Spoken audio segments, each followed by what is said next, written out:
तो कैसे, how it was born, मतलब सस्टेनेबिलिटी के बारे में कैसे शुरुआत की आपने? ये बहुत बड़ा चैलेंज था। जब हमने इसको क्वांटिफाई करा तो पता पड़ा कि 90,000 करोड़ का ये प्रॉब्लम है। My God. हर साल 90,000 करोड़ का हम वेस्ट कर रहे हैं। बोलते थे, हमारे पिताजी ने हमको एक चीज़ बोल के रखी है, तुमको अगर शहर में 8,000 की भी नौकरी मिल जाए ना तो वो कर लेना, वापस खेत में मत आना। आज जो हमारे लिए खाना उगा रहा है वही भूखा सो रहा है। That's the situation. यस। सो अगर मैं आपसे पूछूं कि क्या होता है एग्जैक्टली सस्टेनेबल डेवलपमेंट, तो आप क्या कहेंगे? अगर मुझे एक लाइन में आंसर देना रहे तो मैं एक चीज़ बोलूँगा, हब्सी नहीं होना है। तो अपनी लाइफस्टाइल में क्या कुछ स्टेप्स या पहला कदम जो है वो क्या करना चाहिए सो दैट आप एक कदम आगे बढ़ें सस्टेनेबिलिटी की ओर? सबसे बेसिक चीज़ जो हर एक इंसान कर सकता है, अपने घर से कर सकता है, अपनी थाली से कर सकता है, अपने खाने की। क्योंकि इतनी भूख लगे वो उतना ही ले।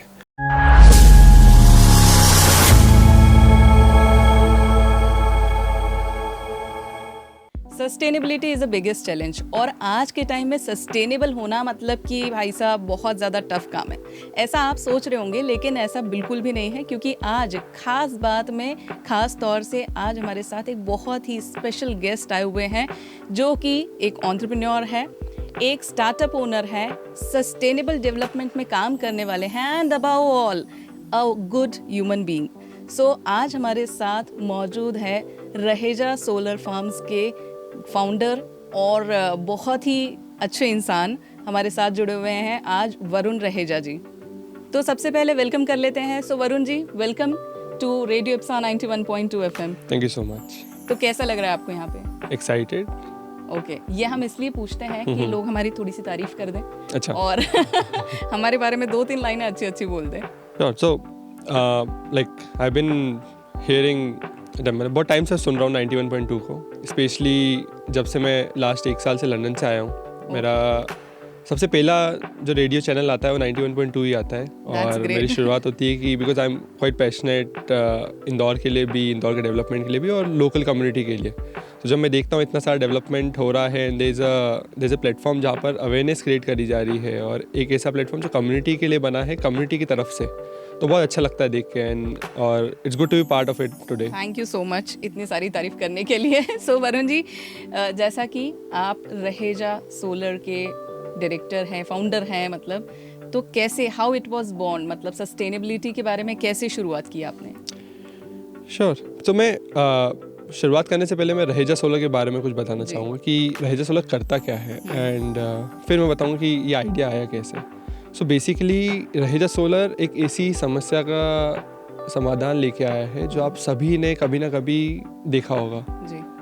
आपने बहुत बार ऐसा देखा होगा, कलेक्टर के सामने किसान आया है और टमाटर फेंक के जा रहा है, कभी वो प्याज फेंक के जा रहा है, कभी वो लहसुन फेंक के जा रहा है। वो सिर्फ हमारे एमपी की बात नहीं कर रहा हूँ मैं। जब आप कश्मीर में जाओगे तो एप्पल फेंक रहा है जी। अब मणिपुर में जाओगे तो बहुत एक्जॉटिक पाइनएप्पल फेंके जा रहे हैं, और आप विश्वास नहीं करोगे, महाबलेश्वर की स्ट्रॉबेरी को भी ऐसा फेंका जाता है जब रेट नहीं मिल पाता है। सो ये बहुत बड़ा चैलेंज था। जब हमने इसको क्वांटिफाई करा तो पता पड़ा कि 90,000 करोड़ का ये प्रॉब्लम है। My God. हर साल 90,000 करोड़ का हम वेस्ट कर रहे हैं, और अब उससे लाखों करोड़ों लोगों को साल भर खाना खिला सकते हो जो हम एक्चुअली वेस्ट कर रहे हैं। तो हमें इसको सॉल्व करना है, पर सॉल्व इस तरीके से करना है कि वो छोटे किसान, उनको फ़ायदा हो सके, ना कि एक बड़ी इंडस्ट्रियलिस्ट को। तो एज ए मैकेनिकल इंजीनियर मेरा फ़र्ज़ बनता था कि जो मैंने पढ़ाई करी है, जो मुझे मौका मिला है, for which I am grateful to God as well, कि मैं कैसे इसको यूटिलाइज़ कर सकूं ऐसी कोई टेक्नोलॉजी बनाने से कि वो प्रॉब्लम सॉल्व हो पाए। वहाँ पर 3 साल की रिसर्च के बाद हमने सोलर ड्राइंग टेक्नोलॉजी के ऊपर काम करा, जो सबसे बेस्ट सॉल्यूशन था। और वहाँ पर हमको एक चीज़ पता पड़ी, कुछ ऐसी प्रोडक्ट्स हैं जो सूखे कंटेंट में होते हैं, जो हम डेली बेसिस पे कंज्यूम करते हैं पर हमको पता नहीं होता है। जैसे आप इंस्टेंट सूप पी रहे हैं, वो ड्राइड होता है। आप सुबह केलॉग्स के साथ आपके फ्रूट्स नट्स आते हैं, वो सब ड्राइड होते हैं। हम चाय पी रहे हैं, वो टी बैग के अंदर सूखा अदरक होता है, सूखा नींबू होता है, वो सब ड्राई होता है। जब हमने क्वांटिफाई करा उस चीज़ को तो पता पड़ा कि 2 लाख करोड़ का मार्केट है। My God. तो जहाँ पर 90,000 करोड़ की प्रॉब्लम थी, वहीं पे 2 लाख करोड़ का मार्केट भी था। हमने सोचा इसको सॉल्व करते हैं जी। वहीं पे सोलर ड्राई टेक्नोलॉजी की शुरुआत हुई, जो हमने डेवलप करी। और ऐसी सोलर ड्राई टेक्नोलॉजी हमने डेवलप करी जो रिमोट एरिया में आप छोटे से फोल्ड होके एक कंपार्टमेंट लेके जा सके। मतलब 8 फीट बड़ा सिस्टम होता है, उसको हम 1 फीट के बक्से में पैक करते हैं और उसको हम खेत पे ले आ पाते हैं। वो पूरा सोलर से काम करता है, पूरा कंपेटेबल, मतलब आपको बिजली की कोई ज़रूरत नहीं। और किसान के पास एक सबसे बड़ा एक एडवांटेज होता है, उसका एक इंश्योरेंस हो जाता है कि जब भी बाजार में अच्छा रेट मिलता है तो वो बेचता है, और जब नहीं मिलता है तो उसको सुखा लेता है हमारी मशीन की मदद से, जिसमें हम उनको बेचने में मदद भी करते हैं। और हम खुद भी, हमारे एक ब्रांड है बेयर फ्रूट, जिसके अंदर उसको सेल भी करते हैं। तो हम उनसे खरीदते हैं और आगे उनको बाजार की मदद करते हैं। तो ये बेसिकली कॉन्सेप्ट है। अब रहेजा सोलर की शुरुआत हुई थी जब मैं 20 साल का था। My god, too young entrepreneur. Yes, तो बेसिकली 20,000 की मशीन थी जो मैंने बनाई थी, और मैं 20 साल का था। तो अब कोई, मतलब मैं खुद भी अगर किसी कस्टमर की जगह होऊंगा तो एक 20 साल के लड़के से कोई 20 साल की मशीन तो नहीं खरीदेगा। अब मेरा उस टाइम पे मन था कि मैं किसी कूल स्टार्टअप टाइप का नाम रखूं, बट मैंने सोचा कि यार कूल स्टार्टअप टाइप का नाम रखूंगा तो ये मशीन नहीं बिक पाएगी। तो मैंने इसका नाम रहेजा बिल्डर, क्योंकि हमको पता था बहुत फेमस है, हमने सोचा मैं रहेजा सोलर के नाम से इसकी शुरुआत करता हूँ। तो लोगों को ऐसा लगेगा खानदानी कंपनी है, और वो आज तक ऐसा लगता है लोगों को कि इनकी दादा परदादा की कंपनी है और इनका पोता परपोता आके संभाल रहा था। मैं उस टाइम पे एज्यूम करा था लोगों को कि इट्स अ ओल्ड टेक्नोलॉजी, एक लेगेसी चल रही है, तो trust on me. It did worked out. 2 साल में हम पूरे देश भर में पहुँच पाए। अब मैं बताना चाहूँगा कि इसकी शुरुआत कैसे हुई थी। तो शुरुआत हुई थी जब मैं 17 साल का था, जब मैं इंजीनियरिंग में कर ही रहा था। तब मेरी क्लास में ऑलमोस्ट 35 बच्चे थे, जिनके 60 में से 35 बच्चे जिनके पिताजी फार्मर थे। और क्योंकि मैं नेचर लवर हूँ, मुझे जब भी पौधे पे फ्रूट लगा हुआ दिखता है या फिर मैं जब भी फूल को देखता हूँ तो मुझे बिल्कुल जादू ऐसा लगता है कि यार ये कल तो कुछ भी नहीं था यहाँ पर, एकदम से एक नया फूल कहाँ से आ गया हो, इतना सुंदर, इतना खूबसूरत और इतना खुशबूदार। लाइक वो एक दिन पहले वो चीज़ एग्जिस्ट ही नहीं करती थी। तो मुझे बिल्कुल जादू ऐसा लगता है कि मैजिक है बिल्कुल ये। और जब मैं किसानों को देखता था कि ये अपने प्रोडक्ट को फेंक रहे हैं तो मुझे बहुत बुरा लगता था।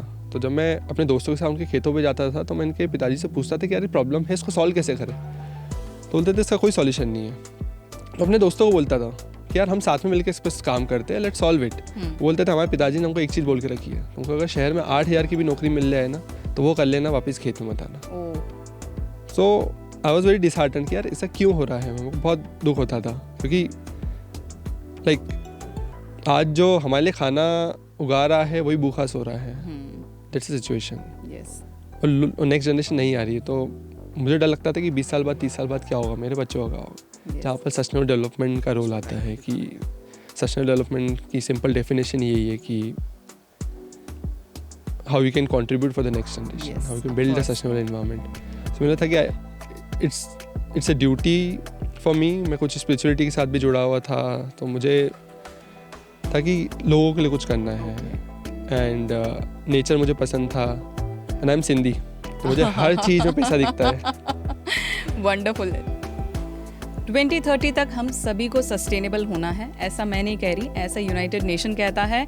और इसी सस्टेनेबिलिटी में उन्होंने 17 गोल्स जो हैं वो डिफाइन किए हैं, और उनमें से एक गोल पे बहुत ही कमाल का काम कर रहे हैं। तो वरुण जी, जैसे कि everyone is talking about sustainable development nowadays, it is a buzzword. So अगर मैं आपसे पूछूं कि क्या होता है एग्जैक्टली सस्टेनेबल डेवलपमेंट, तो आप क्या कहेंगे? अगर मुझे एक लाइन में आंसर देना रहे तो मैं एक चीज़ बोलूँगा, हब्सी नहीं होना है। हम बहुत ग्रीडी हो गए हैं जी, बहुत ज़्यादा ग्रीडी हो गए, हमको हर चीज़ एक्स्ट्रा चाहिए। आई थिंक सो अगर वो नहीं होगा तो we are towards sustainable development. जो हमारी जनरेशंस थी जो लिमिटेड थी, जो अपनी ज़रूरत के हिसाब से ही रिसोर्सेज यूज़ करती थी, अभी हम लोग बहुत ज़्यादा ओवर यूज़ कर रहे हैं हर चीज़ का। राइट। ओके, तो जैसे आपने बताया था ब्रेक पे जाने से पहले कि रहेजा सोलर वर्क का भी आपको आइडिया इसी तरह से आया था कि जो है किसान लोग जो है वो इस तरह से सारे अपनी चीज़ें जो है वो रोड पे फेंक देते हैं। तो उसके आगे की जर्नी कैसी रही है और शार्क टैंक तक की जर्नी कैसी रही है? जर्नी तो बहुत इवेंटफुल थी, एडवेंचरस भी थी, लाइफ थ्रेटनिंग भी थी। बिकॉज मुझे मौका मिला उन लोकेशंस पे जाने का जहाँ पर इंसान का जाना भी बहुत मुश्किल है। अच्छा। I been to most remotest villages, उन मिलिटेंट्स एरिया में जहाँ पर किसानों को ज़रूरत है मेरी, बट उन लोगों को like they don't have the awareness. तो मुझे वहाँ जाना भी बहुत ज़रूरी था। मैं 2 साल नॉर्थ ईस्ट में रहा हूँ। अच्छा। तो अरुणाचल के जंगलों में, चाइना म्यांमार बॉर्डर में मैं अकेले बोलेरो लेके रिमोट एरिया में खेतों में जाता था, जहाँ पर गाड़ी का इतना ही रास्ता होता था कि अगर एक गाड़ी आ रही हो तो दूसरी नहीं आ सकती। My god. I been to those places as well, but वो ज़रूरी था मेरा वहाँ जाना। एट द सेम पॉइंट जब मैं शुरुआत कर रहा था तो सब आसपास के गाँव में जाता था जहाँ पर लोगों ने मुझे बिल्कुल भगाया है वापस कि हमको और कोई शहर वाला नहीं चाहिए, क्योंकि लास्ट 40-50 साल से उन्होंने बहुत धोखे खाए हैं। दे जस्ट लॉस्ट ट्रस्ट, मतलब वो उनको अभी विश्वास ही नहीं होता है। हम भी अभी भी स्ट्रगल करते हैं ऑब्वियसली, क्योंकि एक हल्की छोटी सी गलती एक बहुत बड़ी चिंगारी बन जाती है और वो उनको वही सेम इंडिकेशन देती है कि ये भी वही है। जबकि 8 साल हो चुके हैं हम उनके साथ लगे हुए हैं दिन रात, बट सेम प्रॉब्लम रहती है। But this is a problem, but किसी ना किसी को तो सॉल्व करना रहेगा। मैंने आपको बताया हमारे खाने के लाले पड़ जाएंगे अगर हम ये चीज़ नहीं करेंगे, तो हमको वो सोचना है। And that's where we stay on the path. हम कोशिश करते हैं कि कितने भी चैलेंजेस हो, कितने भी इवेंटफुल हो, हम लगे रहे। पर हमको मौका मिलता है उन सुंदर जगह जाने का जो अनटच्ड है, जहाँ पर you can feel the nature, और वहाँ का प्रोडक्ट खा के इट्स लाइक डिवाइन। मतलब if you taste the apples, Kashmir में अगर आप जाके अगर आप एप्पल खाएंगे, अगर आप लद्दाख जाके वहाँ के एप्रिकॉट अगर आप खाएंगे, मणिपुर के इतने छोटे से पाइनएप्पल आते हैं but like they are way delicious. अगर आप यहाँ पर पूरा एक बड़ा पाइनएप्पल खा लो और वहाँ का इतना छोटा सा पाइनएप्पल खाओगे, आपको सेम न्यूट्रिशन मिलेगा और आपका सेम पेट भरेगा। तो that's a beauty I was able to see, और जहाँ मुझे लगता है कि उन प्रोडक्ट्स की एक्चुअल वैल्यू हमको मिलनी चाहिए और उन किसानों को मिलनी चाहिए। And that's where the journey is.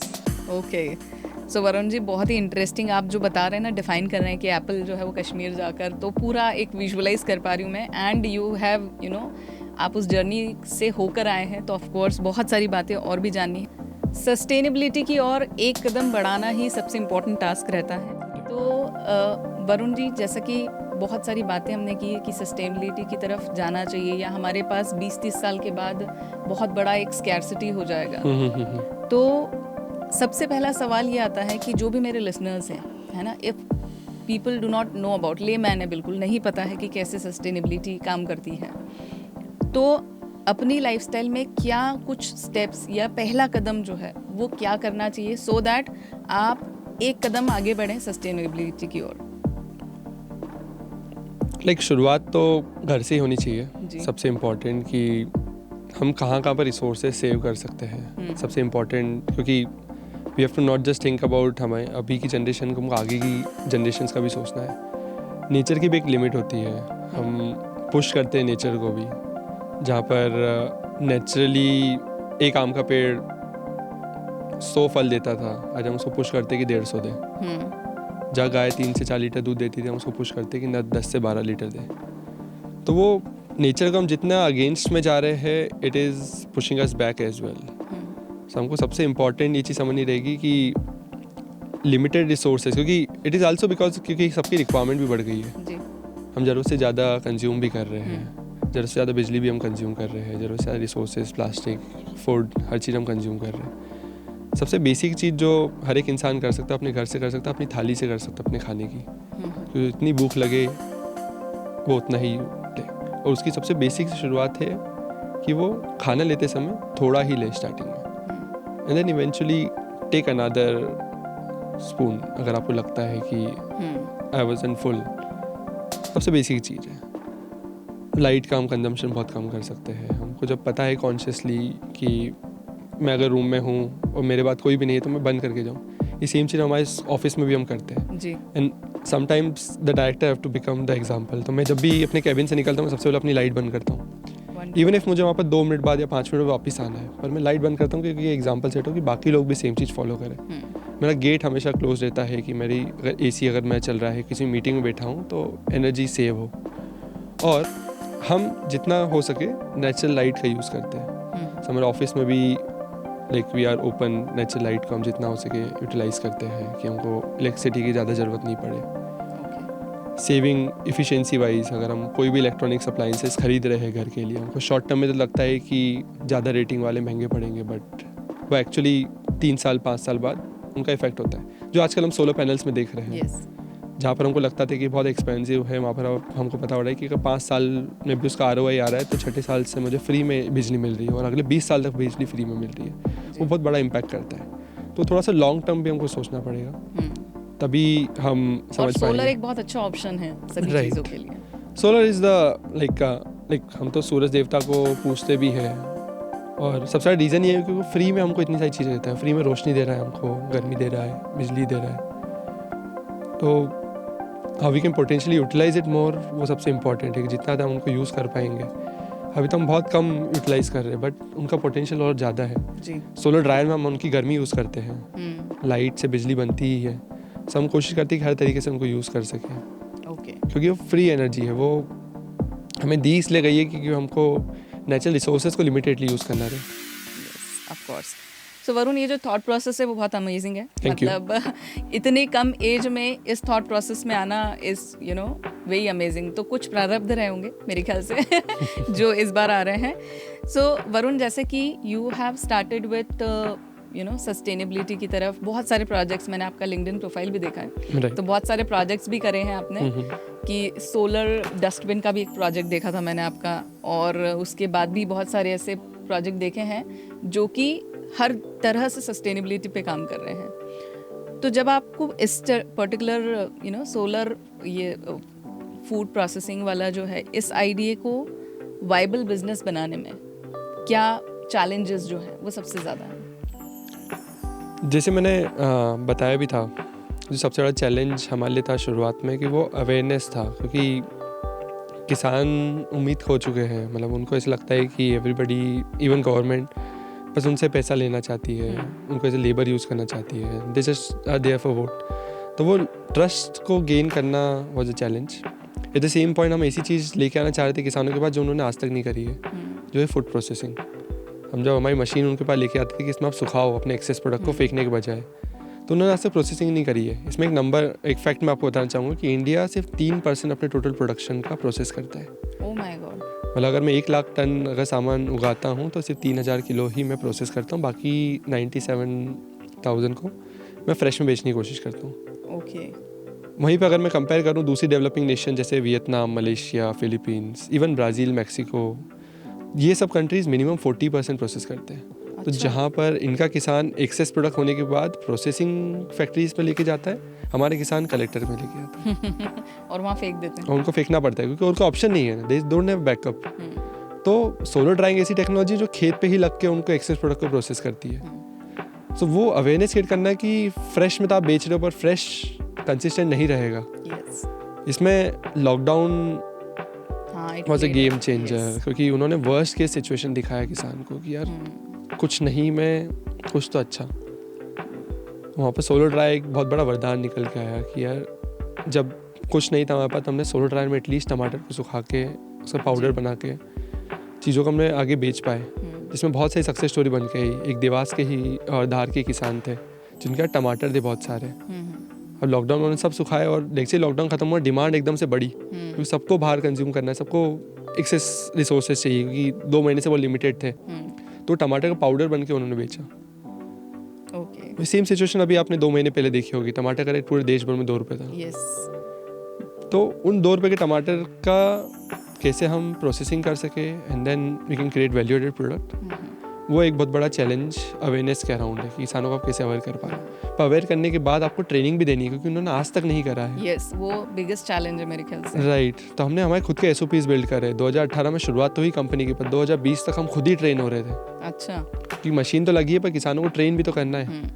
और फिर 2021 में हमने खरीदना भी चालू करा कि एक बार ट्रेन तो कर दिया, पर अगर किसान फ्रेश टमाटर तो मंडी में बेच लेता, सूखेगा क्या करेगा? उसको थोड़ी पता कि पिज़्ज़ा की कंपनी इसको पिज़्ज़ा के ऊपर सनड्राइड टमाटर को टॉपिंग में डालती है।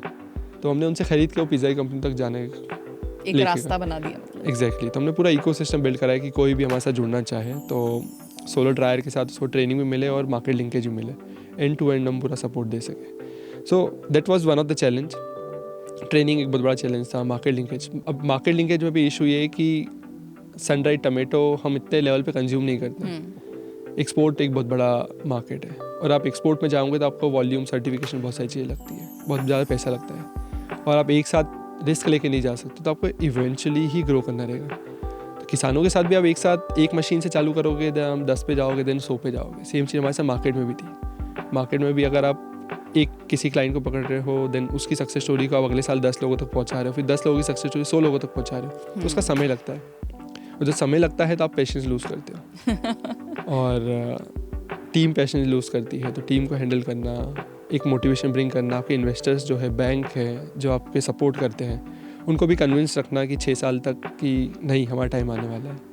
दैट्स ग्रेट, बहुत ही अमेजिंग सी जर्नी है। और मेरे ख्याल से startup is all about experimenting और रिस्क टेकिंग जिसे कहते हैं। So you have taken a biggest risk, बहुत बड़ा रिस्क है, क्योंकि फार्मर्स तक पहुंचना अपने आप में एक बहुत बड़ा चैलेंज है। स्टार्टअप, एंटरप्रेन्योरशिप, ये सभी लोग करना चाहते हैं, हर यंग जनरेशन जो है वो स्टार्टअप करना चाहती है, लेकिन इसके पीछे का स्ट्रगल जो है वो बहुत ज़्यादा रहता है। तो वरुण जी, जैसे कि आपने बहुत सारे चैलेंजेस बताए कि क्या क्या चीज़ें आपको फेस करना पड़े हैं, लेकिन एक जो हमारे एजुकेशन सिस्टम में चीज़ आई है दैट इज़ इंक्यूबेशन, और साथ में आपको मेंटरशिप भी मिलता है। राइट। तो ये कितना आपको हेल्प किया जब आपने अपना जो स्टार्टअप है उसको कंटिन्यू किया तब?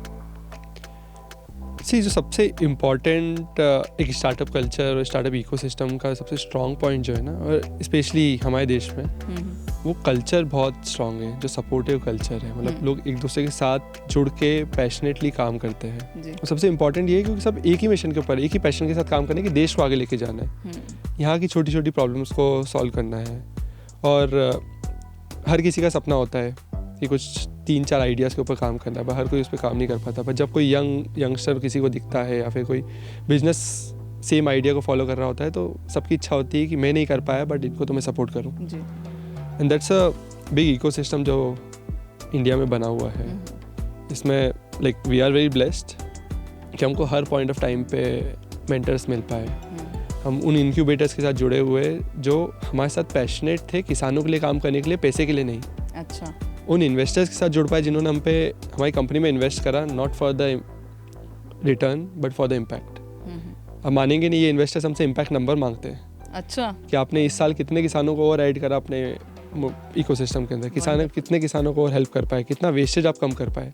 तो ये बहुत बहुत यूनिक इकोसिस्टम बना है। और इम्पैक्ट स्पेस एक अपने में जो हमको लगता है कि लाइक इट्स अ वैसे तो सोल जर्नी है, फाउंडर टीम को अकेले करनी है, बट सपोर्टिंग हैंड बहुत है जो आपको गाइड कर रहे हैं। कुछ इंक्यूबेटर्स ऐसे जो 25 साल पहले से, जिसका मैं नाम लेना चाहूँगा, एक विल ग्रो करके एक इंक्यूबेटर है जो 25 साल से सोशल एंटरप्राइज को सपोर्ट करता है। 25 साल पहले तो कोई नाम भी नहीं होता था सोशल एंटरप्राइज का, और उस टाइम पे उन्होंने शुरुआत करी कि हम ऐसे स्टार्टअप को सपोर्ट करेंगे जो सोशल डेवलपमेंट के, लाइवलीहुड के ऊपर काम करे, वुमेन एम्पावरमेंट के ऊपर काम करे। So we are lucky we got incubated over there. We got an accelerator program with them and they become an investor in our company as well. ऐसे बहुत सारे प्लेटफॉर्म्स, इवन रेनमेटर करके हैं जो जीरोदा ग्रुप का इन्वेस्टमेंट आर्म है। They support a lot of startups as well, और एक दूसरे के साथ इकोसिस्टम बिल्ड करते हैं कि आप एक दूसरे के साथ काम करो। मेंटर्स में भी लाइक जिस मैंने बताया कि जनक पलटा मैम के अंडर मैंने इंटर्नशिप करी थी, वहाँ पर मुझे सोलर ड्राइंग के बारे में पता पड़ा और उसको मैंने स्केल करने की कोशिश करी। She was my first mentor. उन्होंने मुझे she connected with Sameer Sharma, who was my first business mentor, जिन्होंने मुझे business के basics सिखाए। Okay. And then eventually, now I'm blessed enough that I'm working with the top CEOs of the best Indian companies. I won't be able to name it, but they have scaled companies to 1,000 crore level. My God. And they are supporting us just for one motivation, कि ये company अगर scale कर जाएगी, they will create impact in the lives of crore of farmers. Yes. Even if we don't, even if not, but at least it's worth trying. That's what they feel, that's what us feel. क्योंकि जैसे मैंने challenges बताए, it's going to be there. It's always a risk, but at the same point, the risk is worth doing. तो जैसे अभी हम बात कर रहे हैं, सोशल इम्पैक्ट की बात कर रहे हैं और इंक्यूबेशन की बात कर रहे हैं, तो हमारा एक एजुकेशन सिस्टम भी है। तो आपको क्या लगता है, क्या एक ऐसी चीज़ है जो हमारे एजुकेशन सिस्टम में अगर इनकलकेट कर दी जाए तो it will make an impact? See, climate change is real, मतलब हम सबको दिख रहा है, बट वो यंग जनरेशन में अवेयरनेस उस लेवल की नहीं है। लाइक वो स्कूल से ही शुरुआत होगी। कॉलेजेस को भी बहुत बड़ा रोल प्ले करना है कि how they can promote those competitions या ऐसे अवार्ड्स और ऐसी एक्टिविटीज़ कि आप सस्टेनेबली कैसे लिविंग को आप एकोमोडेट कर सकते हो, साथ ही लिमिटेड रिसोर्सेज में आप कैसे रह सकते हो। वो सक्सेस स्टोरीज़ जो हमारे देश में बनी है, हमारे शहर में है, वो कैसे स्कूल वाले they can invite those people they should share those ideas and take them to their places as well कि कैसे पॉसिबल हो सकता है। एट द सेम पॉइंट हमें वर्स्ट के सिचुएशन भी दिखाना पड़ेगा।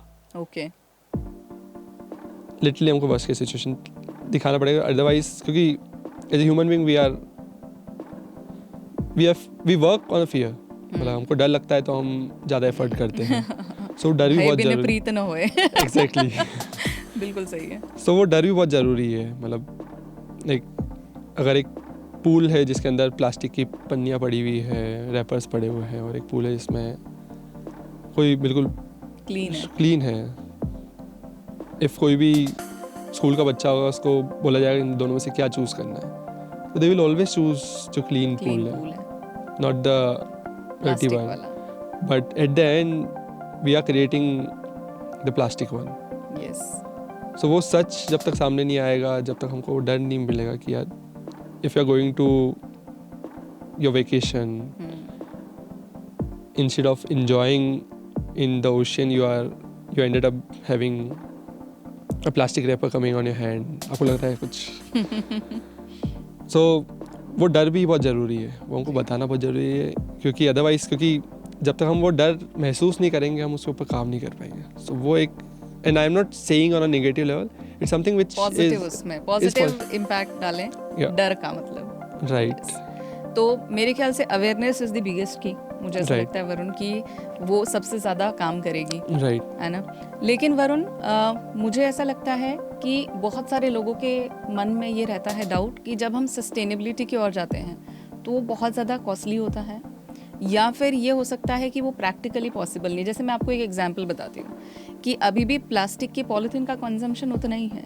लोग अभी तक किसी भी पेपर के पॉलीथीन पे या उस पे पेपर बैग्स पे या इस पे नहीं गए हैं, क्योंकि दे थिंक कि वो उतना प्रैक्टिकली पॉसिबल नहीं है उसको हैंडल करना, या फिर ये कह सकते हैं कि वो थोड़ा सा कॉस्टली भी है। तो आपका क्या टेक है इस पे? See like it's quite a valid question. सबसे इम्पोर्टेंट कि प्लास्टिक बहुत अफोर्डेबल चीज़ है, यस, क्योंकि उसका एग्जिस्टेंस ही उस चीज़ के लिए हुआ था। बट हमको एक चीज़ समझनी पड़ेगी कि even if you try to replace it with something else like paper, I won't see that a solution. मतलब मुझे नहीं लगता कि वो सॉल्यूशन होना चाहिए। Ideal solution is how we can avoid such thing, क्योंकि आप कुछ भी सॉल्यूशन ले आओ, हर एक सॉल्यूशन के पीछे हम एक चीज़ को अच्छी करने जाते हैं, उसके पीछे चार चीज़ कुछ ख़राब हो जाती है, and that's a big problem as well. अगर हम पेपर पे भी शिफ्ट होंगे तो वहाँ पर पेपर भी also it is from the trees. It is from the trees.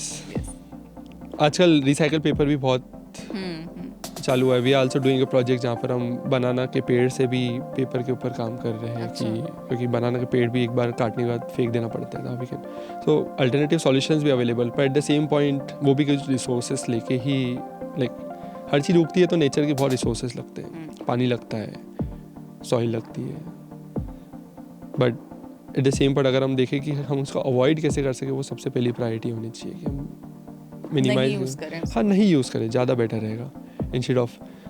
और आजकल बहुत सारी सॉल्यूशंस अवेलेबल हैं, बहुत सारे, जैसे हम कपड़े का बैग लेके रेगुलरली अगर हम निकल सके, कि हमको सब्जियों के लिए डिपेंड नहीं होना पड़ेगा कि वो प्लास्टिक की थैली में दे। और अगर हम कुछ साल पहले जाए तो हम सेम चीज़ लाइक 20-30 ईयर्स, मेरे दादा तो यही बताते थे, हम तो कपड़े का बैग लेके ही चलते थे, पॉलीथीन तो यूज़ ही नहीं करते थे। And we need such solution again. मतलब हमको उनको हमारे रेगुलर कंजम्पशन में लेके आना रहेगा।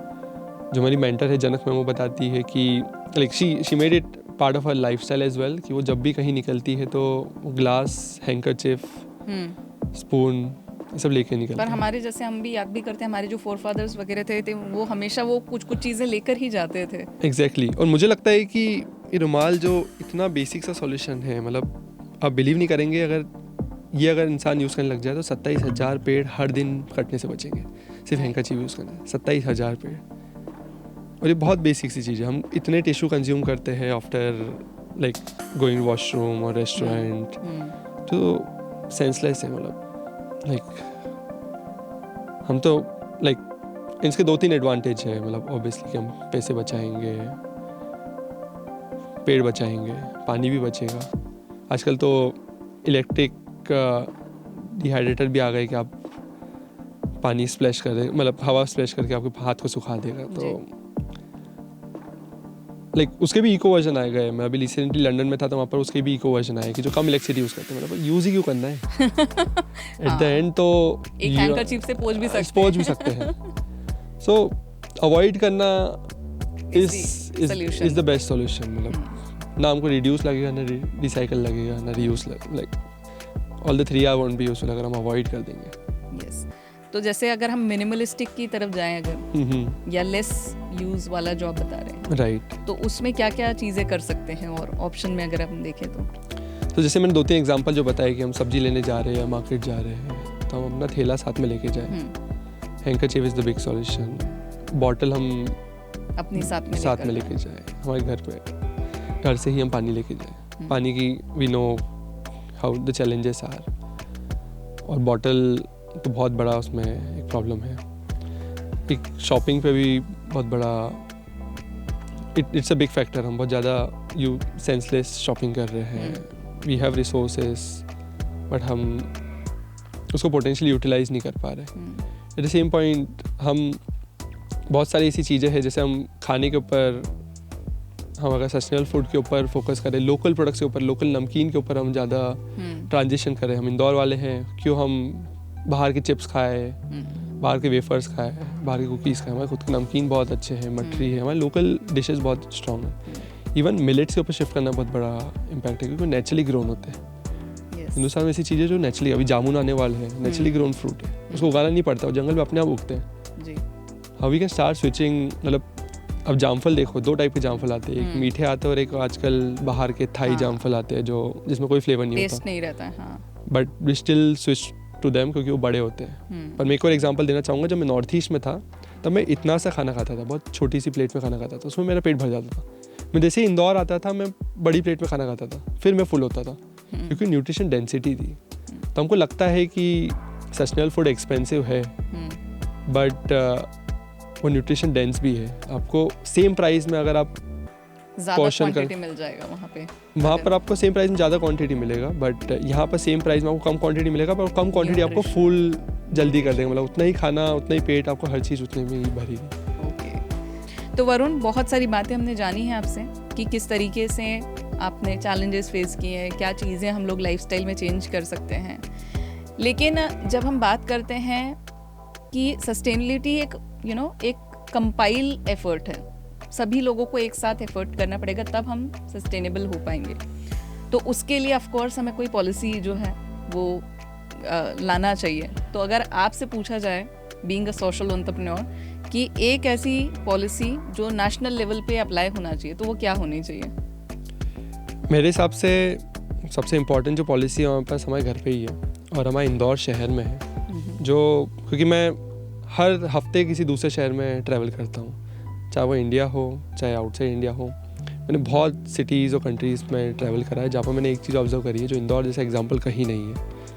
मतलब मुझे लंदन जाके भी ऐसा नहीं लगता है कि वो स्वच्छ है इंदौर से ज़्यादा। वाह ये बहुत बड़ा स्टेटमेंट है। और मुझे बुरा तब लगता है जब मैं वहाँ पर स्टे करता हूँ, तब मुझे गीले कचरे के साथ में सिंगल यूज़ प्लास्टिक को भी डालना पड़ता है। ओके। क्योंकि गीले कचरे के लिए कोई अलग से डस्टबिन नहीं होता है, वो सिर्फ इंदौर में है। और जो हम रिसाइकलिंग में जिस स्टेज पे हम पहुंच चुके हैं, हम 100% ऑलमोस्ट 100% तक चीज़ें रिसाइकिल कर रहे हैं। हर सिटी को ये same like it should be a same constraint, मतलब सबके लिए सेम सॉल्यूशन होना चाहिए कि और it should be a policy कि आपका कचरा आपके शहर से बाहर नहीं जाएगा। You should build your own infrastructure. गीले कचरे का आप खाद बनाओ, आसपास के किसानों को दो, रिसाइकिल करके आप रिसाइकल प्लास्टिक के बहुत सारे प्रोडक्ट्स आप बना सकते हो। पेपर का तो हमने वैसे बताया कि पेपर रिसाइकिल करके आप कार्डबोर्ड में रिसाइकिल पेपर आते हैं जो आप लाइक पैकेजिंग में यूज़ कर सकते हो। So it should be like not just a national policy, it should be international policy. हर शहर को, हर गाँव को ये चीज़ फॉलो करनी चाहिए।